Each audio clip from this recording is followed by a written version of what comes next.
Recent horrific events obviously have called attention to a lot of things that are wrong about this state, one of which is the Confederate flag. Confederate flag.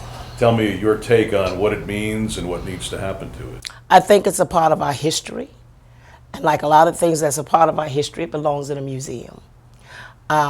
Everybody, I think, sometimes we want to forget the ugly parts of our history, but it's the good, the bad, and the ugly that makes us such a great country.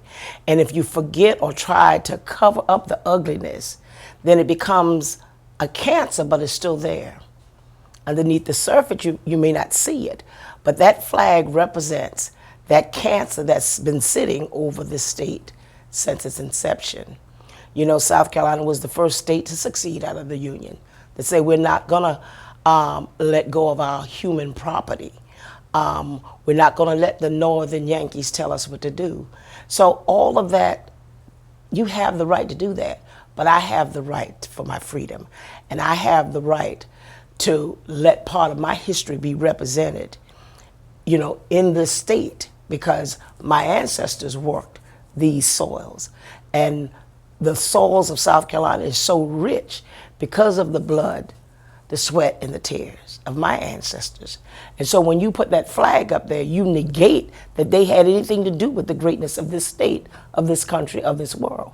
And so that flag represents the hatred that says that I still want you in bondage, that you don't have a right to have the same set of privileges that I do as white America, that somehow you're the invader. Well, if you're going to call me an invader, then we all are, because the only persons we're here were the Native Americans. And we don't even put them in the mix. So I think it's time, it's long overdue. And sometimes it takes something as horrible as what happened on last Wednesday for us to say enough is enough.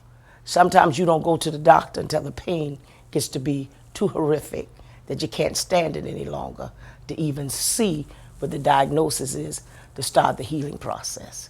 So that's what happened to us last week. And so now it's time for the healing process to start. It's a cancer that's been festering for decades.